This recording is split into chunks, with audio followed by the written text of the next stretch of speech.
Hello students, welcome to my YouTube channel. आज हम bill of exchange की second video पढ़ेंगे और जिसमें फर्स्ट वीडियो के अंदर आपने पढ़ा कि what do mean by bill of exchange, what are the features of bill of exchange and what are the parties including bill of exchange. आज हम पढ़ेंगे types of bill of exchange और उसके बाद हम पढ़ेंगे कि what are the advantage of bill of exchange and what are the essential requirement of bill of exchange.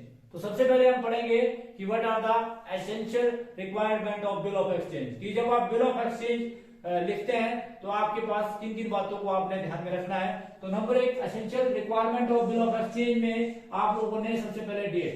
कभी भी जब भी बिल ऑफ एक्सचेंज लिखा जाता है तो यहाँ पर राइट हैंड साइड में डेट लिखना जरूरी है। जैसे 10 जनवरी 2022, तो ये डेट लिखना जो है वो बहुत जरूरी है। सबसे पहले इस बात का ध्यान रखें कि बिल ऑफ एक्सचेंज में राइट हैंड साइड में टॉप के ऊपर सबसे पहले बिल ऑफ एक्सचेंज में डेट लिखना अनिवार्य है, क्योंकि अगर आप डेट नहीं लिखेंगे, ध्यान रखें इस बात का, यदि बिल ऑफ एक्सचेंज में डेट नहीं लिखा जाएगा तो वह अवधि कभी नहीं आएगी जब आपको भुगतान प्राप्त होना है, क्योंकि उसमें डेट आपने लिखी नहीं है। आपने 3 महीने बाद बोला है तो 3 महीने वो कभी नहीं आएंगे जबकि उसकी अवधि खत्म होगी। तो इसलिए इस बात का ध्यान रखें कि बिल ऑफ एक्सचेंज में डेट लिखना जो है बहुत अधिक अनिवार्य है।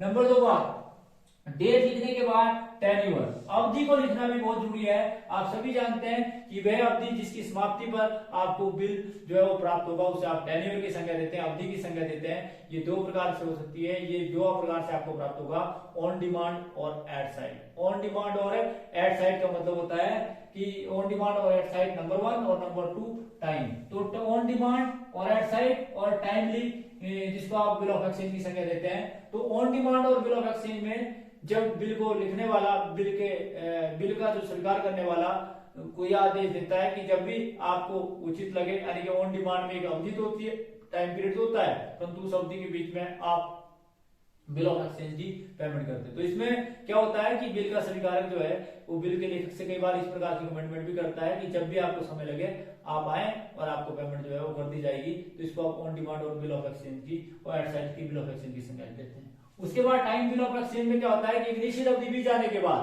कि अवधि समाप्ति के बाद जब बिल की राशि का भुगतान कर दिया जाता है तो उसे आप टाइम बिल ऑफ एक्सचेंज की संज्ञा देते हैं कि एक निश्चित अवधि के बाद जैसे ही समय पूरा होगा आपको बिल ऑफ एक्सचेंज की पेमेंट जो है वो कर दी जाएगी। तो इसको आप टाइम बिल ऑफ एक्सचेंज की संज्ञा भी देते हैं। उसके बाद स्टैंप, ये बोलते हैं कि मैंने स्टैंप को बताया, एक स्टैंप लगाना बिल ऑफ एक्सचेंज पर बहुत जरूरी है, क्योंकि ये स्टैंप जो है उस बिल की वैलिडिटी को जाहिर करती है। ये बोलती है कि इसका मतलब है कि आपका बिल ऑफ एक्सचेंज जो है वो सही है। तो इस पर जो है ये बोलते हैं कि ये स्टैंप लगाना जरूरी है। ये स्टैंप जो होती है वो रेवेन्यू स्टैंप होती है और ये स्टैंप जो है आपको जनरली पोस्ट ऑफिस से मिलती है और जिस पर जो है अमाउंट लिखा जाता है। उसके बाद अमाउंट, ये बोलते हैं कि बिल ऑफ एक्सचेंज में अमाउंट का लिखना भी बहुत जरूरी है। आप कितने का बिल लिख रहे हैं, 10,000 का, 20,000 का, 50,000 का बिल है तो उस पर वह अमाउंट लिखना बहुत जरूरी है। तो ये अमाउंट का लिखना भी जो है बिल ऑफ एक्सचेंज पर बहुत जरूरी है। उसके बाद consideration for the value received 3 month after pay sum of rupees 10,000 for value received. For value received consideration, किसके बदले में आप पेमेंट ले रहे हैं वो लिखना भी जो है वो अनिवार्य है। इसलिए बिल ऑफ एक्सचेंज के परफॉर्मे में फॉर वैल्यू रिसीव्ड शब्द लिखना अनिवार्य है, क्योंकि इस बिल के बेस पर ही, कंसीडरेशन के बेस पर ही आप ये बोल सकते हैं कि इतने अवधि के बाद जो आपको पेमेंट मिलेगी। तो इसलिए ये बोलते हैं कि फॉर वैल्यू रिसीव्ड शब्द लिखना जो है वो अनिवार्य है। तो इसलिए भी ध्यान रखें कि वैल्यू रिसीव्ड जो है वो लिखना अनिवार्य है। उसके बाद एक्सेप्टेंस, एक्सेप्टेंस का मतलब होता है कि बिल ऑफ एक्सचेंज में जो है वो एक्सेप्टेंस जरूरी है। जब आप जिस पर आप बिल लिखते हैं उस बंदे की एक्सेप्टेंस लिखना जो है वो लेना जो है वो बहुत जरूरी है। ये एक्सेप्टेंस 2 प्रकार की होती है, एक जनरल एक्सेप्टेंस और एक होता है क्वालिफाइड एक्सेप्टेंस। जनरल एक्सेप्टेंस की अगर बात करें आप कि जनरल एक्सेप्टेंस क्या होती है, तो जनरल एक्सेप्टेंस से हमारा अभिप्राय है कि जब बिल को लिखने वाला जिस प्रकार से बिल को लिखता है, बिल को स्वीकार करने वाला उसको एज इट इज स्वीकार कर लेता है, उसको आप जनरल एक्सेप्टेंस की संज्ञा देते हैं। और क्वालिफाइड एक्सेप्टेंस का मतलब होता है कि जब बिल को लिखने वाला जो आपका स्वीकारक है वो ये बोलता है कि ये एज इट इज उसको स्वीकार नहीं करता है, बल्कि उसमें थोड़ी बहुत अमेंडमेंट करके स्वीकार करता है। कि जैसे फॉर एग्जांपल वो बोलता है कि भाई 3 महीने की नहीं 4 महीने का लिख दे, या 2 महीने का नहीं 3 महीने का लिख दे। भाई 15 तारीख का नहीं भाई 20 तारीख को पेमेंट दूंगा। तो इस प्रकार की जो एक्सेप्टेंस होती है, जब कोई स्वीकारक जो है अपनी मर्जी से थोड़ा बहुत उसमें अमेंडमेंट करवा के उसको स्वीकार करवाता है, या पेमेंट जो है वो आपको मेरी दुकान में आकर लेनी पड़ेगी, या आपको कोई बंदा भेजना पड़ेगा, मैसेंजर भेजना पड़ेगा, या ऑनलाइन पेमेंट जो है नहीं हो सकती है, या पेमेंट मैं चेक के द्वारा करूंगा या ऑनलाइन करूंगा। तो इस प्रकार की जो एक्सेप्टेंस होती है उसको आप क्वालिफाइड एक्सेप्टेंस बोलते हैं, कि जब बिल को लिखने वाला बिल के स्वीकार के साथ कुछ शर्तें भी लगाता है कि भी शर्तों के अनुसार जो है मैं आपको पेमेंट जो है 3 तारीख को करूंगा, तो इसको आप बोलते हैं क्वालिफाइड एक्सेप्टेंस। उसके बाद ये थी जी आपकी ये सारी बातें जो है। उसके बाद party of bill of exchange. Bill of exchange में नंबर जो लास्ट बात है कि बिल ऑफ एक्सचेंज में जो 3 पार्टी होती हैं, जैसे आपको पहले ही बताया था, ड्रायर, ड्रॉई या एक्सेप्टर्स और पे। तो बिल ऑफ एक्सचेंज में कितनी पार्टी होती है? 3, ड्रायर, ड्रॉई और एक्सेप्टर्स और पे। और इस प्रकार से ये कहा जाता है कि बिल ऑफ एक्सचेंज की पार्टीज का भी आपने ध्यान रखना है कि बिल ऑफ एक्सचेंज में 3 पार्टी होती हैं, ड्रायर, ड्रॉई, एक्सेप्टर्स और नंबर 3 इज पे। तो इस प्रकार से बिल ऑफ एक्सचेंज के अंदर आपने इन सारी बातों को ध्यान में रखना है। नंबर 1 बिल ऑफ एक्सचेंज में डेट लिखना अनिवार्य है। नंबर 2 टेन्योर, जिसको अवधि बोलते हैं, पीरियड बोलते हैं। उसके बाद ये टेन्योर 2 प्रकार का होता है, ऑन डिमांड और एट साइड और टाइमली बिल ऑफ एक्सचेंज। उसके बाद नंबर 3 इसमें स्टैम्प लगाना अनिवार्य है, अमाउंट लिखना जरूरी है, कंसीडरेशन शब्द का लगाना जो है वो बहुत जरूरी है। इसी प्रकार से एक्सेप्टेंस बहुत जरूरी है। और party of bill of exchange जो है वो आपको बताइए कि party of bill of exchange जो 3 होती है, ड्रायर, ड्राई और पे। तो इस प्रकार से ये था जी कि essential requirement for bill of exchange. Bill of exchange लिखते समय आप किन बातों को ध्यान में रखेंगे। उसके बाद है kinds of bill of exchange कि बिल ऑफ एक्सचेंज के काइंड्स क्या है। Number 1 on the basis of place, स्थान के आधार पर बिल ऑफ एक्सचेंज को 2 भागों में बांटा जाता है। Number 1 inland bill of exchange, number 2 foreign bill of exchange. Inland bill of exchange से आप क्या समझते हैं कि जब बिल को लिखने वाला और बिल को स्वीकार करने वाला, यानी कि बिल का ड्रायर और बिल का ड्रॉई या एक्सेप्टर्स दोनों ही एक देश के निवासी हो, तो उसे आप इनलैंड बिल ऑफ एक्सचेंज की संज्ञा देते हैं कि बिल को लिखने वाला भी भारत का व्यक्ति है और बिल को स्वीकार करने वाला भी भारत का व्यक्ति है। बिल को लिखने वाला व्यक्ति भी पाकिस्तान का है और बिल को स्वीकार करने वाला व्यक्ति भी पाकिस्तान का है। बिल को लिखने वाला व्यक्ति भी अमेरिका का है और बिल को स्वीकार करने वाला व्यक्ति भी जो है अमेरिका का है, तो उसे आप इनलैंड बिल ऑफ एक्सचेंज की संज्ञा देते हैं कि जब बिल को लिखने वाला, बिल का ड्रायर और बिल को एक्सेप्ट करने वाला दोनों ही एक देश के निवासी हो, तो उसे आप इनलैंड बिल ऑफ एक्सचेंज की संज्ञा देते हैं। उसके बाद number 2 foreign bill of exchange कि जब बिल को लिखने वाला और बिल को स्वीकार करने वाला दोनों ही अलग अलग देश के निवासी हो, उसे आप फॉरेन बिल ऑफ एक्सचेंज की संज्ञा देते हैं। मान लो बिल को लिखने वाला इंडिया वाला है और बिल को स्वीकार करने वाला पाकिस्तान वाला है। बिल को लिखने वाला इंडिया का है और बिल को स्वीकार करने वाला ऑस्ट्रेलिया का है। बिल को लिखने वाला इंडिया का है और बिल को स्वीकार करने वाला जर्मनी का है। बिल को लिखने वाला इंडिया का है और बिल को स्वीकार करने वाला रूस का है, तो उसे आप फॉरेन बिल ऑफ एक्सचेंज की संज्ञा देते हैं। उसके बाद अगला जो है on the basis of time. On the basis of time bill of exchange also divided into 2 part, that is on demand और at sight bill of exchange और number 2 time bill of exchange. On demand bill of exchange, on demand bill of exchange का अभिप्राय है कि जब bill को लिखने वाला और बिल को स्वीकार करने वाला ऑन डिमांड पेमेंट कर देता है कि जब आपने अभी बिल लिखा परंतु बिल को स्वीकार करने वाले ने बोला कि जब आपको जरूरत हो आपने पेमेंट लेनी है 3 महीने के अंदर, 2 महीने के अंदर, 4 महीने के अंदर, तो रेट ऑफ मेच्योरिटी से पहले भी जाकर जो है on demand bill of exchange की पेमेंट ली जा सकती है। जैसे ही आपका चक्कर लगे भी आपने पेमेंट लेनी है, तो इसको बोलते हैं on demand bill of exchange, या नेक्स्ट चक्कर में आपने पेमेंट लेनी है।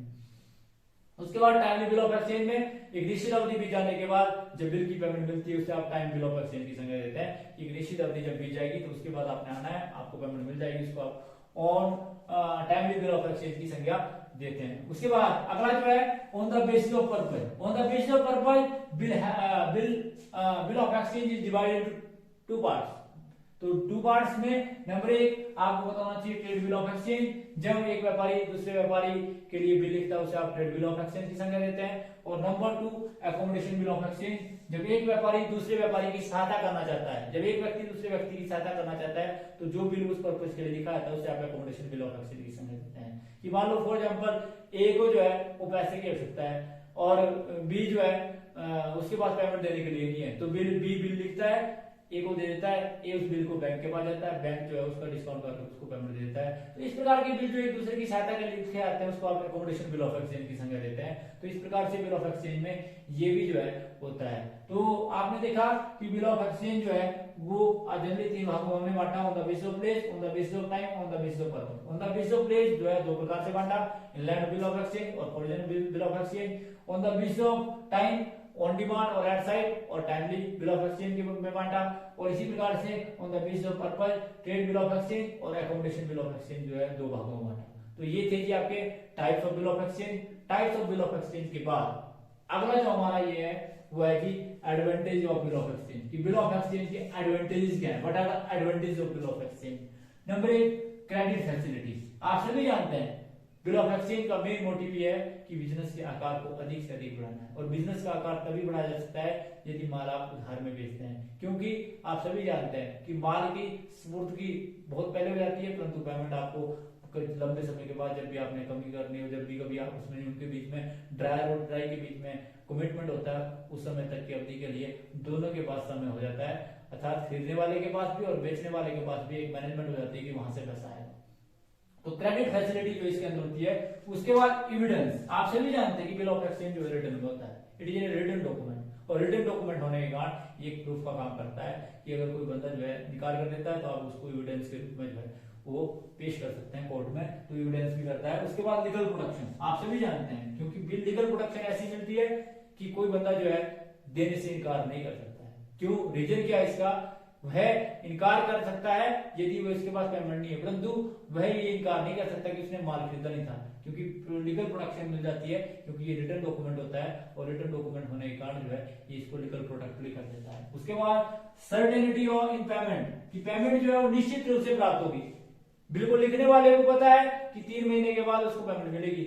इसी प्रकार से बिल को स्वीकार करने वाले को व्यक्ति को भी पता है कि उसने 3 महीने के बाद पेमेंट देनी है। तो दोनों ही अपनी फ्यूचर केस प्लानिंग जो है कर सकते हैं। They have decide in advance कि what is to be done, how and where is to be done, who is to do it और how result are to be evaluated. That means कि that they will decide कि उनको वहां से budget आएगा, वहां से कैश आएगा और उस कैश के बेस पर वह अपनी सर्टेनिटी पेमेंट कर सकते हैं, निश्चित रूप से उनको पेमेंट मिलेगी और उसके आधार पर वह अपनी फ्यूचर प्लानिंग कर सकते हैं। तो ये बीच में इसका एक एडवांटेज है। उसके बाद early payment. Bill of exchange में ये नहीं है कि जब तक आपने बिल ऑफ को कि जब आपको बिल ऑफ एक्सचेंज की पेमेंट 3 महीने बाद मिलेगी तो 3 महीने बाद ही मिलेगी, बल्कि क्या होता है कि जब आप बिल को लिखते हैं तो बिल का स्वीकारक जो है उसको स्वीकार कर लेता है, तो आप उस बिल को जो है वो बैंक के पास जा सकते हैं और बैंक से अगर आपने अर्ली पेमेंट लेनी है तो बैंक कुछ डिस्काउंट कर आपको पेमेंट दे देता है। तो इस प्रकार से early payment is also possible in bill of exchange.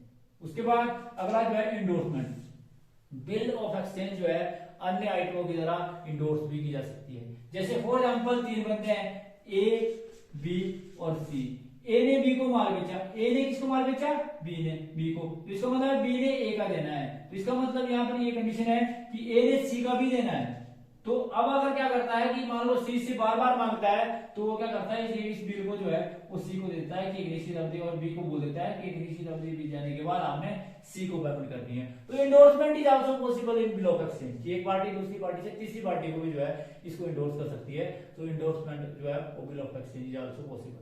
उसके बाद है फाइनेंशियल हेल्प। आप सभी जानते हैं ये फाइनेंशियल हेल्प भी है, जैसे एकोमोडेशन बिल ऑफ एक्सचेंज है कि जब एक व्यापारी दूसरे व्यापारी की सहायता करना चाहता है तो एक व्यापारी बिल लिखता है और दूसरे व्यापारी की हेल्प हो जाती है। तो financial help is also possible. कैसे, फॉर एग्जांपल कि ए और बी जो है वो 2 बंदे हैं, ए को पैसे की आवश्यकता है, बी के पास जो है देने के लिए पेमेंट नहीं है, तो बी बिल लिखता है, ए को बिल को दे देता है, ए उस बिल को जाकर जो है वो बैंक से या ए ही जो है खुद बिल लिखेगा, बी से एक्सेप्टेंस लेगा और उस बिल को लेकर जाकर बैंक में जाएगा और बैंक से उस पैसे को ले लेगा और जब रेट ऑफ मैच्योरिटी आएगी तो बी को पेमेंट कर देगा, बी उसकी पेमेंट कर देगा बैंक को। तो इस प्रकार से ये कहा जाता है कि इस प्रकार के जो बिल ऑफ एक्सचेंज होते हैं उनसे भी जो है एक दूसरे की फाइनेंशियल हेल्प भी जो है ये करता है। तो ये आपने पढ़ा कि बिल ऑफ एक्सचेंज में जो है इसके एडवांटेज क्या है, जिसमें सबसे पहले आपने पढ़ा कि क्रेडिट फैसिलिटी देता है, एविडेंस का काम करता है, लीगल प्रोडक्शन देता है, सर्टेनिटी इन पेमेंट देता है, अर्ली पेमेंट देता है, एंडोर्समेंट की जा सकती है और फाइनेंशियल हेल्प हो सकती है। तो ये थे जी आपके कि किस प्रकार से आपके जो बिल ऑफ एक्सचेंज है उसमें किन किन बातों को आप ध्यान में रखते हैं। Essential requirement, kinds of bill of exchange और advantage of bill of exchange, ये 3 टॉपिक आपने पढ़े। अगले टॉपिक के अंदर हम प्रॉमिसरी नोट से आप क्या समझते हैं, प्रॉमिसरी नोट की विशेषताएं, उसके एडवांटेजेस के बारे में जो है वो डिटेल में पढ़ेंगे। तो thanks for watching the video. Please like, comment and subscribe my channel. Thank you.